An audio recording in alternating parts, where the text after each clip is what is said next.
Hello everyone and welcome to the show. It's Monday the 28th of September and this is episode 89 of the Meet the Farmers podcast with me, your host Ben Eagle.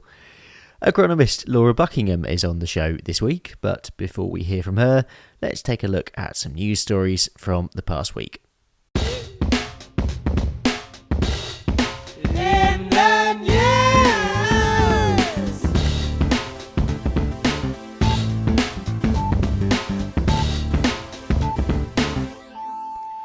In the news this week, we learned that metaldehyde slug pellets are to be banned from spring 2022, recently announced by DEFRA Farm Minister Victoria Prentice.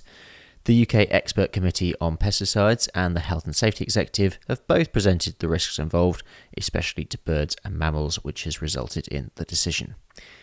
DEFRA has announced news of an interim support scheme for English farmers as part of the new post-Brexit transition period.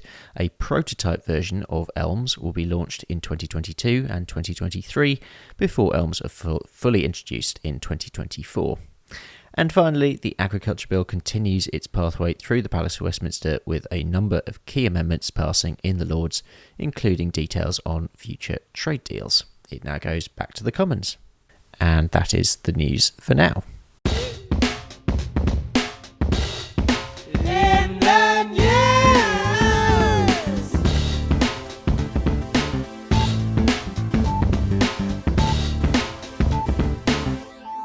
It's now time for our main feature interview, and we're heading to Suffolk today when I spoke to Laura Buckingham. Meet the Farmers Friends! This evening, I am speaking to Farming Live celeb. Massive points if you get that very niche reference. Laura Buckingham.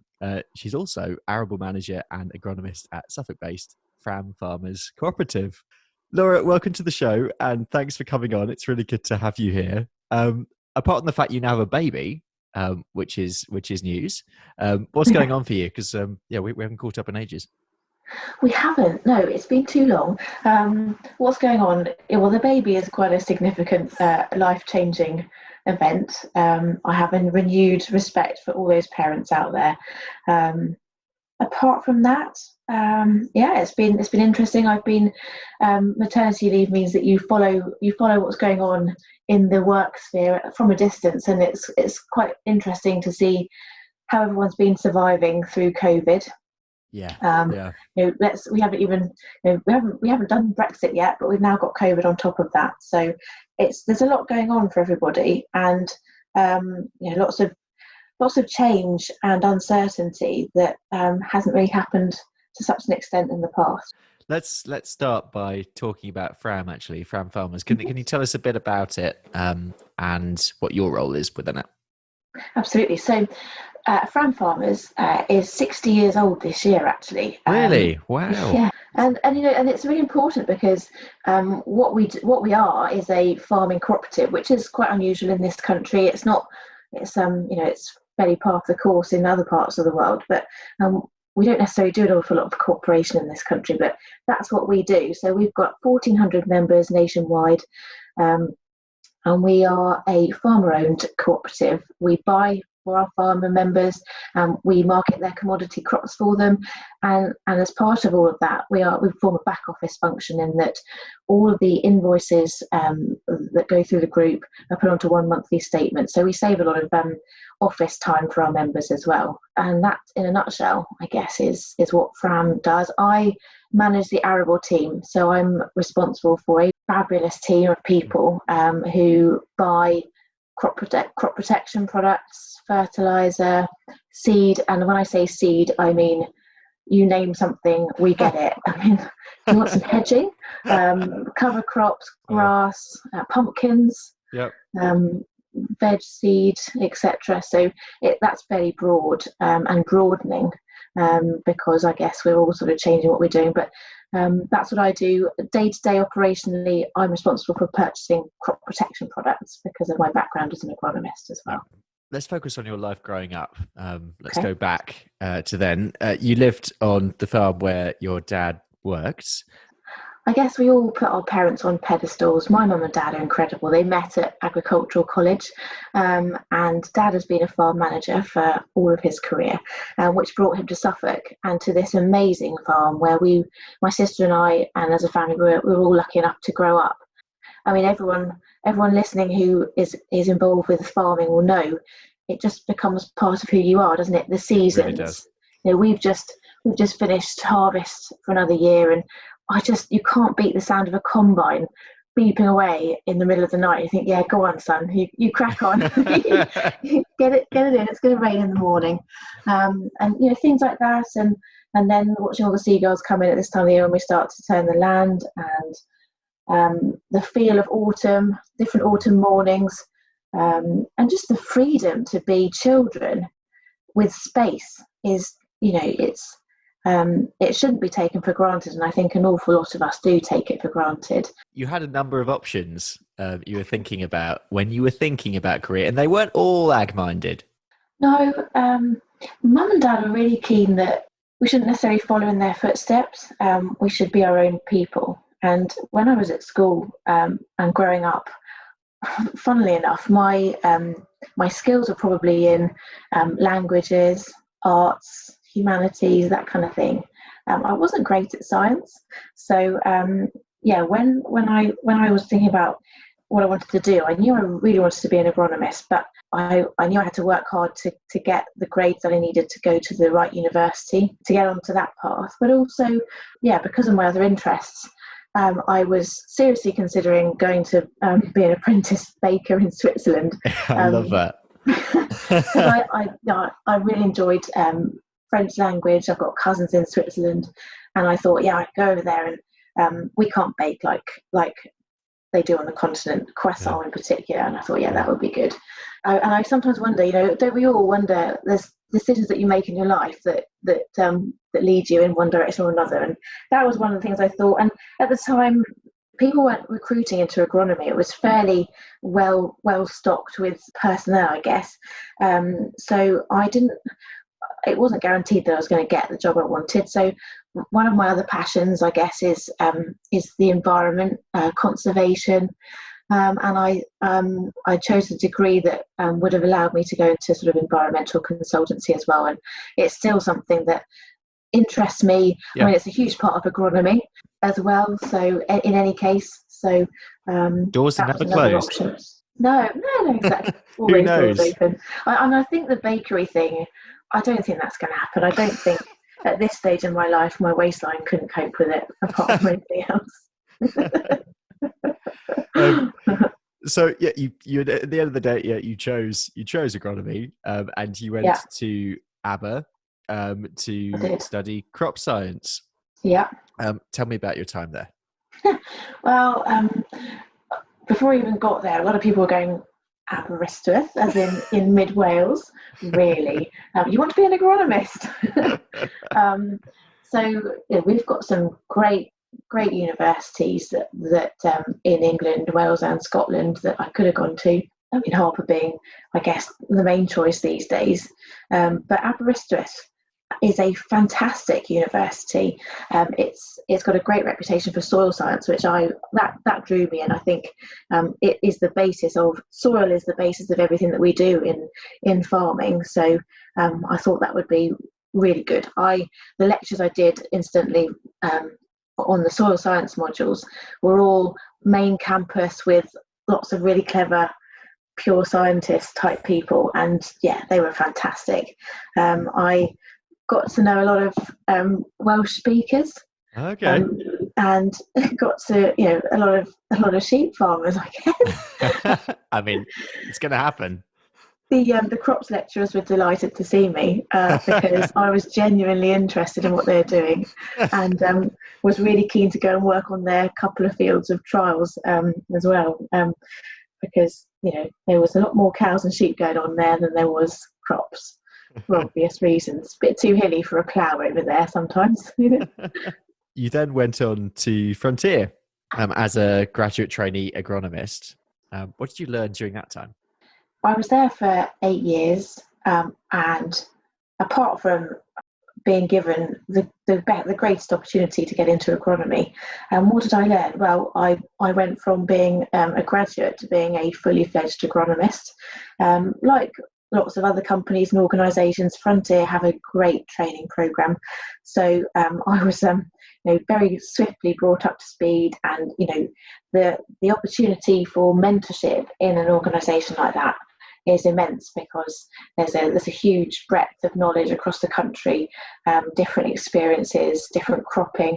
I learned that agronomy is not just writing recommendations. It's a really broad consultancy type of job, and I think now getting even more so.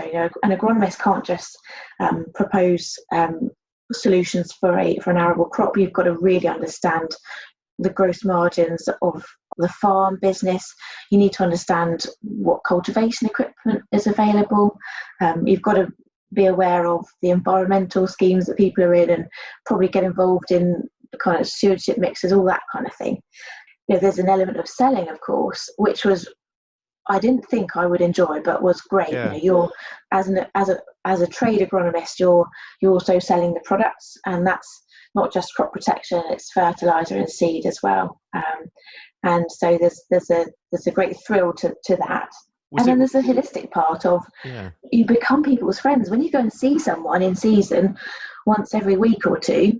You make a lot of friends. You if they're willing to walk around with you, if they can keep up, and if it's not raining, obviously, then I've made some fabulous friends on the farms that I went to work, that I was employed by, who were clients. Whereabouts were you based? So luckily, I remember going to the interview, and I know that the area manager for Scotland was really keen. I don't know, I thought perhaps he took a shine to me, but also definitely needed agronomists in his area. I thought, the time is now to say what I said, which was, I've really enjoyed at university in a different part of the country, but I'm really looking forward to going back to the agriculture I know in East Anglia. And I felt that I'd spent a lot of time, in my holidays working for Fram Farmers, as it happened, and getting to know local farmers, etc. And I thought the best place for me to be is back in the part of the world that I know, and that I've got contacts in, all that kind of thing. And being away from home makes you realise how much you love the area that you were brought up in as well, I'm sure. Yeah, so you and I are both involved in Farming Live at the Suffolk show. Yeah. Brian honestly hasn't told me to say this, but we are going to talk about it anyway. And you do quite a bit of farming engagement, education, promotion generally. Why is that important for you? I think we should all do it, and all of us in this industry should be out there promoting what we do and what we're passionate about. You can't learn everything in school from a teacher. And another thing that I'm also really passionate about is that we as an industry tend to complain about the rest of the people in the countryside or in the country. It's everyone. Oh gosh, they don't understand. They don't understand. Well, the question is, why don't they understand? And the reason they don't understand is because we haven't sought to explain and connect. And it's sad, isn't it, that it's what, a generation or two ago that most people in this country or in the world would have been connected by not too many degrees of separation to the food that they eat, and now we're not. We in this country in particular are such an urban population, and we've so quickly lost all of that connection to the land, the countryside, how food is grown. And I think it's very easy for us to kind of get a bit insular as an industry and think that everyone's out to get us, but of course everyone else is our customer. We need those guys because they eat the food that we produce. So I think that we should all be doing more of it. So I've always, ever since I've at Frontier and now at Fram Farmers, I've always sought to be able to take time to connect with wider society, especially children. I think it's really, really important. It's also very rewarding. So on the list of subjects that you asked to talk about before you came on. You mentioned climate change. Do you think we're taking the issue seriously enough, and I suppose are moving quick enough in agriculture when it comes to the issue of climate change? I think, it's amazing, isn't it, that the question of climate change is still quite controversial. Trump has been out this week sort of saying that the science is wrong. But there's a lot of science, and the science has been there for a long time. So climate change is happening. The other thing that's a problem, I guess, is that in wider society, the people that are out there shouting loudest are quite radical, maybe is the word. So we've got Greta, we've got Extinction Rebellion, we've got our friends at Greenpeace. And again, as an industry, I think that has polarised us. So are we taking it seriously enough? No, I don't think we are. Like everything that's really, really scary, it's like that job that you don't want to do, but you know it's really important. You put it off, you stick your head in the sand. I think we can all of us pretty much can accept that this is a big issue. I say it's a big issue, it is the biggest issue for humankind. And so we've all got to take it seriously in our personal lives and at work. So that brings us on to agriculture. Is agriculture taking it seriously enough? No, because it's too big and scary, I think. It's easy to sit back and say, well, we're the food producers, we've got to carry on doing what we're doing. And to some degree, I think that's absolutely right. But on the other hand, we've got to face into the challenges that we're going to come across, or that we are already coming up against. I want to take a sidestep towards cropping and cropping choices for this year. There's lots of talk about fewer people growing rape or deciding to grow rape. Is that a reality this year, or have people stuck with a fairly standard choice? Obviously, across your membership, like you said, you've got an immense range. But have you noticed any changes this year in terms of choices? Yeah, I mean, the oilseed rape thing has been going on for a few years now, hasn't it? So we've seen a steady decline to oilseed rape hectareages, halving in reality to what they used to be. And that's dropped again this year. It's so demoralising trying to grow a crop and being hit in every direction by all of these challenges. We cabbage and pea beetle. It's what everyone wants to talk about. It's demoralising in that it eats the crop. It's also demoralising because whether neonics are or are not the big problem that has this, the science says goes both ways on that one. There is no getting away from the fact that applying insecticides to that crop, when we know that the insecticides don't really do a very good job, if a job at all, is really demoralising for people that want to be responsible. So yeah, oilseed rape, just for that alone, apart from many other challenges in growing the crop, has dropped massively, and we've seen another drop again. Probably another, it's difficult to say at the moment, but probably another 20% drop this year. Crops established really, really well, and then some have really struggled because it went dry again. But as we've been talking, I've heard a bit of rain. We've had some rain in the last 12 hours, so hopefully that will get them going again. But you can't really afford for droughty conditions when you've also got flea beetle knocking on the door as well. So there's a definite move away from oilseed rape. People have been trying lots of novel crops. Linseed in particular has been a big one for quite a few of our members in the last year. We've had a really good summer for harvesting linseed. I think in different harvest conditions, I don't know if people would be as keen to go back into that again this year, because when the weather's poor at the end of harvest, that's not fun. So and we can't desiccate it very easily either. There's loads of challenges. What do you most enjoy about working for Fram? I thought you might ask me this, and it's difficult to say one thing. One of the things I really enjoy is the fact that I have such a diverse role.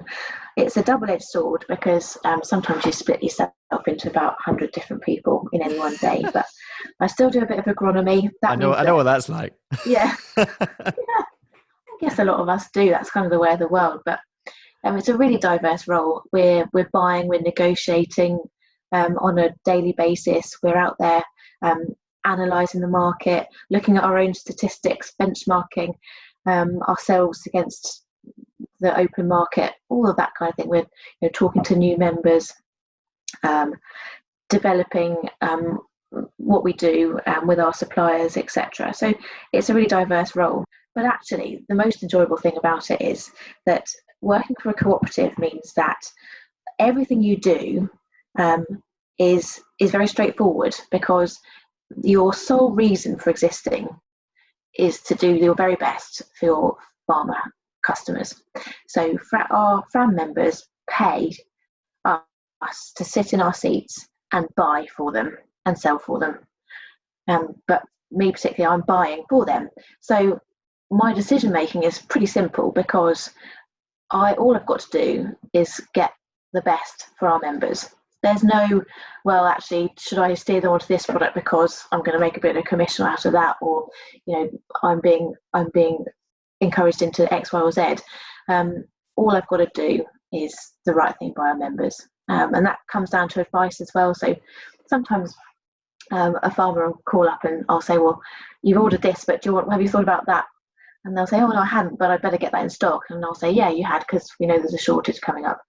And then they'll sort of say, well, okay, well, you've just sold something else to me. And you think, no, I haven't sold you anything. You don't have to buy any of this.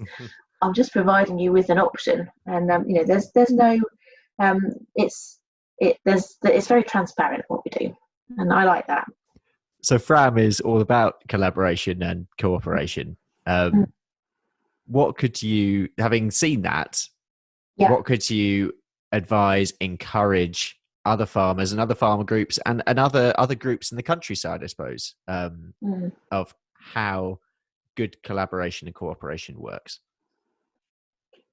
Yeah, you're right. I have seen it. I see it work. I'm frustrated sometimes when it doesn't work, even within our own organisation. I think what I would say is, we all know that farming can be really lonely, and part of collaboration is talking to people. So embrace it.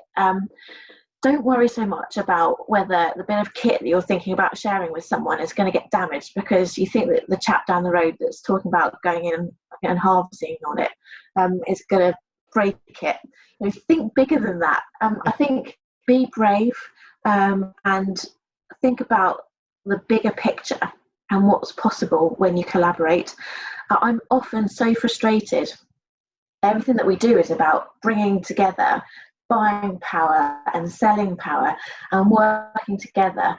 And I've got to say, it's an observation. I'm probably part of it, but as an industry, we're quite good at saying, no, what we do is good, and we believe in ourselves, and we're much better than anybody else, and we don't need them. And why would we work with them? Because they don't know as much as we do, and everyone's got something to bring to the party. And I think that's the strength. One of the strengths actually in our team is that we'd always say, well, okay, we think we know about this particular product that we're buying, but what does someone else think? Let's get an agronomist's view on that. Let's call someone up who works at a different buying group and say, well, what do you think about X, Y, and Z? What are you seeing? We should always to get other people's views, let alone work with them.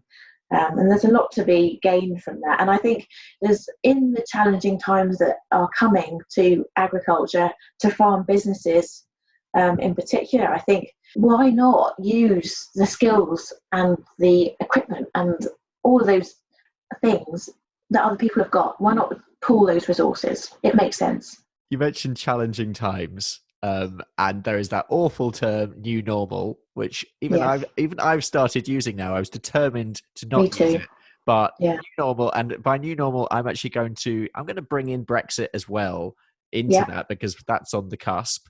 We've got Brexit, we've got a second wave, we've got the impact that COVID has had this year on the industry.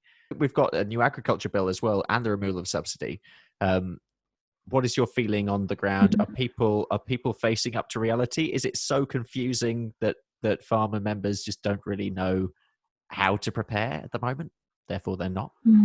That's like 100 questions in one, Ben. But anyway, I'll see what I can do. Number one, COVID is scary and it is the new normal. If you talk to anyone in animal health, for example, they'll say, herd immunity, that's really important. The animal health bodies in this country consistently will be testing for viruses that haven't been seen in this country for decades because they're so worried about what's happening in livestock. We could learn a lot. So yeah, the government that's could learn literally a lot what the Animal and Plant Health Agency is for. Exactly. So I think is that going to become part of our life as NHS? Is that what could they learn something from us as an industry there? Brexit. Well, we've as a business we've prepared for Brexit twice already, so we're kind of bored by it, but ready and we can quickly mobilize our members when we need to. We're keeping a finger on the pulse in terms of the fact that so much of the products the inputs that we have on farm, they're imported. So we need to understand the implications there. And then you mentioned the new agricultural bill. We all need to take notice of it. It's going to impact on us hugely. I think the main thing is we need to look to see the opportunities. We've got to get real about how much we think the government should be paying us to do our jobs. We've got to get real about the fact that we may have to look to diversify farm businesses in order to stay liquid. We've got to think about, going back to your previous question, do we need to start collaborating more in order to survive? So there's all sorts of challenges ahead. I think for some of our members who are maybe getting closer to retirement, they're thinking, oh my gosh, this is too much, I'm out. Yeah. I don't blame them. I think there's so much being thrown at us at the moment. Forget the fact that we are sociable creatures and we do like to talk, we do like to have a natter, and I think it's been really terrifying for a lot of us. We're relatively safe in the countryside, but we don't want to risk our health and the health of our friends and colleagues. So it just adds an extra layer of complexity, and that's where that's another reason why we all need to kind of stick together. We always finish the show with the same two questions. The first is, if you have a message for the public, any message, what would it be and why? They should come and watch Farming Live at the Suffolk Show. They should. If the Suffolk Show happens next year, because it's fab. But apart from that, and on a serious note, my message to the public is, what do you want from us? It is also grow some food, grow something in your garden, and I'll help you if you want some advice on doing it, because it's a great way to there are listeners, there's an open invitation. Yeah, well, don't ask me too much about, I don't know, strawberries, because it's not my strong point, but it's a great way to get kids involved, but it's so rewarding to grow your own. I'm such a hypocrite.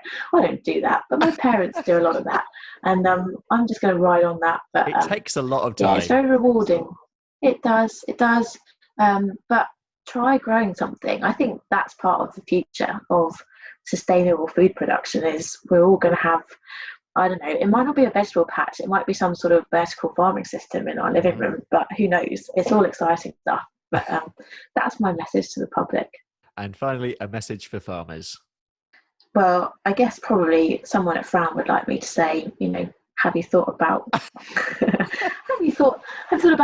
buying as part of cooperative?